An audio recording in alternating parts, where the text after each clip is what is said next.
Hello students, direct second year engineering साठी admission process 2025 dates announce झाल्यात. Online registration आणि document verification कधी करायचंय, काय डेट्स असतील, ई स्क्रुटिनी आणि फिजिकल स्क्रुटिनी असे दोन मोड सुद्धा यावर्षी देखील आहेत. बघूयात आपण नेमक्या डेट्स काय आहेत. अक्षय व्ह्यू पॉइंट या माझ्या चॅनलशी कनेक्टेड राहा. ऍडमिशन होईपर्यंत बऱ्याचशे अपडेट या व्हिडिओ या चॅनलवर येणार आहेत. आपण व्हिडिओ सुरू करूया. हे बघा, आता direct second year degree after diploma जी आहे त्यांच्यासाठी इंजिनिअरिंगची डिग्री जी आहे त्यांच्या डेट्स अनाउन्स झाल्यात. Online registration of application and uploading of document, student log in मधून, कॅन्डिडेट लॉग इन मधून ऑनलाईन रजिस्ट्रेशन करण्यासाठी आणि रिक्वायर्ड डॉक्युमेंट कॅटेगरीचे असतील किंवा अजून दुसरे कुठले जे काही डॉक्युमेंट्स असतील ते अपलोड करण्याची डेट आहे 4 जुलै 2025 ते 15 जुलै 2025 संध्याकाळी 5 वाजेपर्यंत त्यांनी असा वेळ दिलेला आहे. ठीक आहे, तर या स्पॅन मध्ये तुम्हाला ऑनलाईन मोड थ्रू रजिस्ट्रेशन पण करायचे आणि डॉक्युमेंट अपलोड पण करायचे आहेत, सर्व डॉक्युमेंट्स. ओके, त्यानंतर document verification and confirmation of application form. ठीक आहे, तुम्ही ऑनलाईन एक तर ई स्क्रुटिनी किंवा फिजिकल स्क्रुटिनी सिलेक्ट करून डॉक्युमेंट अपलोड कराल, ऑनलाईन ऍप्लिकेशन कराल, रजिस्ट्रेशन होईल. ते व्हेरिफिकेशन करण्यासाठी स्क्रुटिनी सेंटर्स दिलेले आहेत पूर्ण महाराष्ट्रामध्ये, प्रत्येक जिल्ह्यामध्ये आहेत. तर तुम्हाला त्या स्क्रुटिनी सेंटरवर जाऊन जर फिजिकल स्क्रुटिनी असेल तर 5 जुलै ते 16 जुलैच्या दरम्यान व्हेरिफिकेशन करून घ्यायचंय. जर ई स्क्रुटिनी केलं तरी सुद्धा त्यासाठी व्हेरिफिकेशनच्या डेट्स ज्या आहेत त्या 5 ते 16 जुलै 2025 या दिल्या. ठीक आहे, आता यानंतर प्रोव्हिजनल मेरिट लिस्ट डिस्प्ले होणार आहे तुमची. जर या डेट एक्सटेंड झाल्या नाही तर 18 जुलैला प्रोव्हिजनल मेरिट लिस्ट डिस्प्ले होईल. म्हणजे तुम्हाला समजेल की तुमचा नंबर स्टेट मध्ये कितवा आहे, तुमच्या कॅटेगरी मध्ये कितवा आहे, डिस्ट्रिक्ट मध्ये कितवा आहे.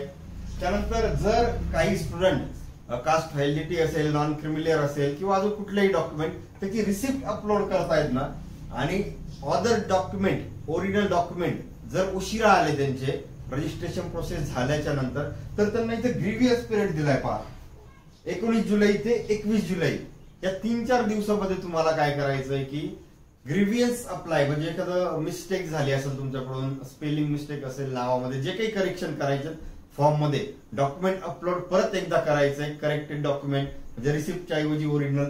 ते सगळं करण्यासाठी ग्रीवियस पिरियड दिलाय 19 जुलै ते 21 जुलै. त्यानंतर फायनल मेरिट लिस्ट डिस्प्ले होईल 23 जुलै 2025 ला. ओके, आणि त्यानंतर सुरू होतील मग कॅप राऊंड 1, 2, 3, 4 3 असतील की 4 असतील ते यावेळेस समजेल. ठीक आहे, तर या आहेत डेट्स. आणि आता ह्या ज्या दोन मोड आहेत, काही तुम्ही जर ई स्क्रुटिनी सिलेक्ट करू शकता किंवा फिजिकल स्क्रुटिनी सिलेक्ट करू शकता. जर फिजिकल स्क्रुटिनी सिलेक्ट केलं तर तुम्हाला तुमच्या घरापासून जवळ जे कुठलं स्क्रुटिनी सेंटर असेल किंवा इंजिनिअरिंग कॉलेजला मॅक्झिमम दिलेले आहे स्क्रुटिनी सेंटर, तिथं जाऊन तुम्ही डॉक्युमेंट शो करा आणि जे काही डाऊट्स असतील क्लिअर करून घ्या आणि ते लगेचच तुमचे तिथं व्हेरिफिकेशन करून देतील. सर्व डॉक्युमेंट्स ओके असतील तर. ई स्क्रुटिनी जे कोणी मोड सिलेक्ट करतील तर त्यांना जे काही तुमच्या फॉर्म मध्ये मिस्टेक्स झाल्या असतील किंवा काही पेंडिंग असेल तर त्या सगळ्या गोष्टी ई स्क्रुटिनी मध्ये ऑनलाईन मोड किंवा तुमच्या लॉग इनलाच ते पाठवलं जातं. तुम्हाला परत एकदा लॉग इन करून बघायचं असतं आणि जे काही करेक्टिव्ह ऍक्शन दिल्यात ते करायचे असतात.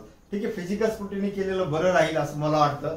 चॉईस तुमची असेल, दोन्हीपैकी कुठलाही मोड तुम्ही सिलेक्ट करू शकता. आता ऍप्लिकेशन फी जी आहे, जनरल कॅन्डिडेट ओपन कॅटेगरीमध्ये जे कॅन्डिडेट आहेत, जनरल मध्ये जे येतात महाराष्ट्र स्टेट आणि ऑल इंडिया कॅन्डिडेट, तर त्यांच्यासाठी 1000 रुपये आहे. आणि जे कॅटेगरीमध्ये आहेत रिझर्व्ह कॅटेगरी, ठीक आहे, NT, VJ, OBC, SBC, SEBC, EWS अशा सगळ्या ज्या आहेत तर त्यांच्यासाठी फी आहे 800 रुपये. ओके, आणि जर तुम्हाला काही क्युरीज असतील, डाऊट्स असतील तर जी वेबसाईट त्यांनी दिली mahacet.org त्या पेजवर जर गेलात तर डायरेक्ट सेकंड इयरचा एक टॅब आहे, त्यामध्ये जा आणि एक इन्फॉर्मेशन ब्रोशर पण आहे, त्यामध्ये सर्क्युलर सुद्धा आलेलं आहे. हे डेट्स अनाउन्स जे सर्क्युलर आहे त्याच्या सगळ्यात एंडिंगला हेल्पलाईन नंबर सुद्धा दिलेत. जर तुमचे काही डाऊट्स असतील तर सीईटी सेल किंवा डीटी जे कुठला हेल्पलाईन नंबर त्यांनी दिला आहे तर त्या हेल्पलाईन नंबरला तुम्ही कधीही कॉन्टॅक्ट करू शकता. ठीक आहे, यानंतर डॉक्युमेंट्स रिक्वायर्ड. आता त्याची मी फर्स्ट इयर इंजिनिअरिंग साठी कुठले लागतात ते डॉक्युमेंट रिक्वायर्ड त्याचा एक व्हिडिओ बनवलाय, ते डिस्क्रिप्शन बॉक्स मध्ये लिंक त्याची टाकतो. तुम्हाला ऍडिशनल काय येईल त्यामध्ये की डिप्लोमाचा तुमचा रिझल्ट आणि एलसी, ठीक आहे. बाकी सर्व डॉक्युमेंट त्यामध्ये दिलेत हे, आणि ते जवळपास सेम असतील, ते तुम्ही रेफर करू शकता. ओके, रेफर करू शकता, ठीक आहे.